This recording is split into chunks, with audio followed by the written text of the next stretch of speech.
On this channel, I've spoken a lot about Meg Griffin and how she's the family's punching bag. I've broken down in detail just how horribly her family mistreats her, and I've always been very sympathetic to Meg. Honestly, by this point, I should have probably renamed this channel Lydia Loves Meg. But today I'm going to do something totally different. Instead of defending Meg, I'm flipping the script and looking at her from a totally different angle. Specifically, I'm going to revisit some of her darkest, most unhinged moments over the years, and ask the question, is Meg Griffin really a misunderstood outcast, or is she secretly kind of evil?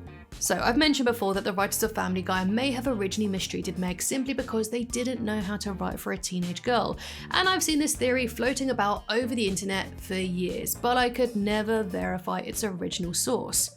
At least that was until one of my lovely viewers called Ben Simon pointed me in the right direction. Thanks, Ben.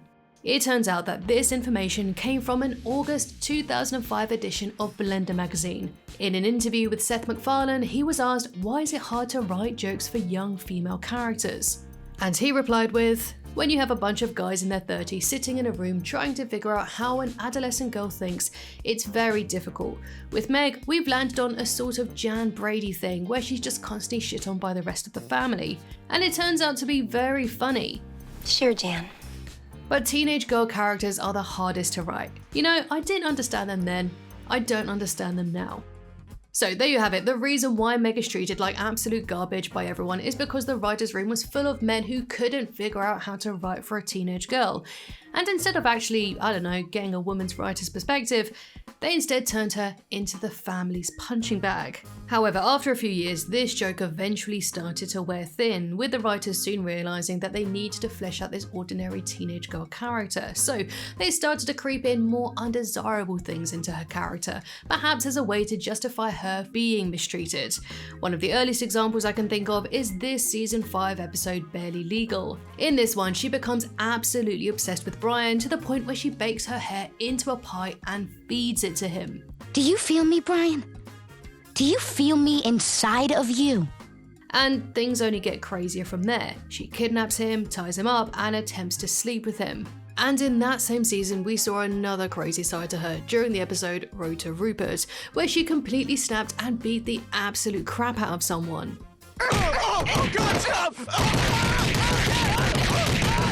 However, with both of these examples, I think there's at least a cause behind Meg's actions. You don't really excuse what she does, but you can understand why she does it. Like take Barely Legal for instance. It's not surprising that Meg started to act unhinged because we're shown that she's an outcast, constantly bullied at school, and undesirable to everyone. So when Brian stands up for her and kisses her, it does make a lot of sense that she'd develop feelings for him. But as a teenage girl with severe confidence issues, she takes it way too far.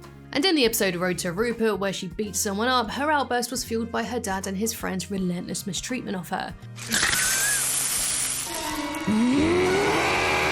That anger had been building up for so long that she finally snapped and let it all out on just an innocent person. We're not condoning her actions because she's clearly wrong, but even still, these episodes do a really good job of showing why Meg would act in a particular way. And so, flash forward to season 8, we see an even more violent side to her in the episode Dial Meg for Murder. In this episode, we learn that she's been secretly dating an inmate called Luke, and when he escapes, she helps hide him. Again, this makes sense because, like Luke, Meg feels like a prisoner herself. He's all alone in there and I'm all alone out here. In a way, we're both in prison. But when she gets caught hiding him, she's sent to prison. You're under arrest for harboring an escaped convict. When Meg gets out 3 months later, she's a changed person, and she no longer lets anyone mistreat her. But as is sometimes the case, the victim becomes the bully. Meg curb stomps Peter, forces him to punch Stewie, and brutally knocks out Connie before essaying her. And if all that wasn't bad enough, she then essays Peter in the shower with a loofah. And this is all before she holds Mort at gunpoint and tries to rob him. Meg doesn't stop until Brian finally gets through to her, reminding her of the sweet, kind girl that she used to be.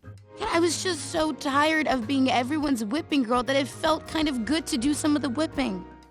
Once again, you can kind of understand why Meg became so angry and violent in this episode. She's been pushed to her absolute limit, but even still, that doesn't excuse her horrific actions. And what she does to Peter is completely unforgivable. And while Meg does return to normal by the end of the episode, the writers continue to dial up Meg's awful qualities going forward from here. As in that same season, we find out that Meg strangles stray cats. I wonder what it's like to die. From the look in a stray cat's eyes when you're pushing on its windpipe, I think it's pretty terrifying. I believe that Meg does this because she has no control over her own life, so she takes this pent-up frustrations out on innocent animals. Most serial killers start out by harming small animals, and unfortunately that seems to be the case with Meg because she eventually goes on to become a full-on serial killer herself later on in the series. And as an animal lover, I find Meg's actions of killing poor defenseless animals absolutely disgusting and quite frankly very unforgivable. And what's worse is that this behavior becomes a running gag for her. Yeah, nobody cares if a dog gets killed. Just one season later, Meg falls in love with Joe and goes full-on Rebecca De Mornay from The Hand That Rocks the Cradle. She breastfeeds Susie and even tries to get Bonnie arrested by planting a gun on her. In many ways, this episode mirrors season 5's Barely Legal, where the moment a guy shows Meg any kind of compassion, she misinterprets this as love and spirals out of control. Yeah, that's my boyfriend. In many ways, this is an interesting part of her personality and adds some layers to her character, which can really be seen as really good character development.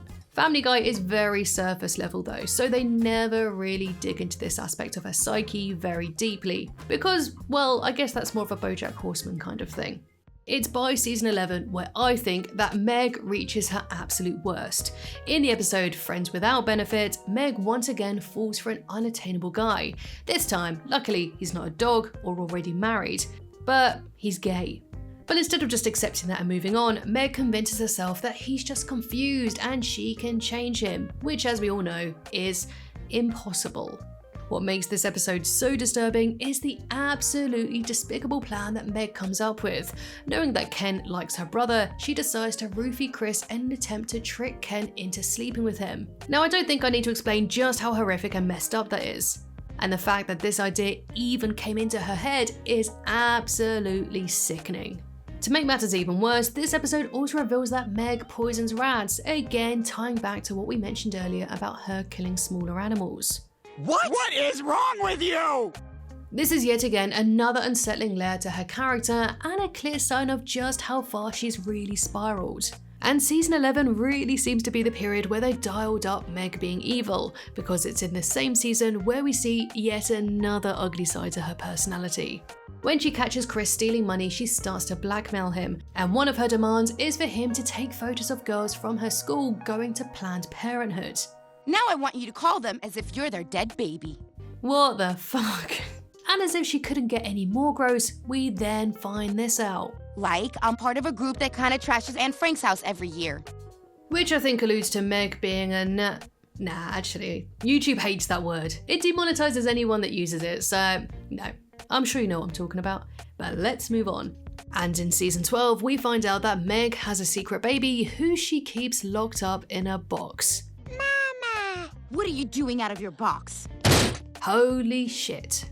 Family Guy only continues to crank up the crazy dial all the way up to psychotic levels, because in a season 17 episode, it's revealed that she's a literal serial killer. It's actually Meg's. She commits murders in it. What's this now? She dresses up in a wedding dress and kills people with a butcher's knife. What a day. And even though she has upgraded to killing humans now, she also continues to revel in the pain of animals. Take this scene from season 19's Boys and Squirrels. Ooh, I gotta get my camera. That girl is one giant red flag. It's also in season 19 where Meg ends up with an ankle monitor, likely for all those murders that she did.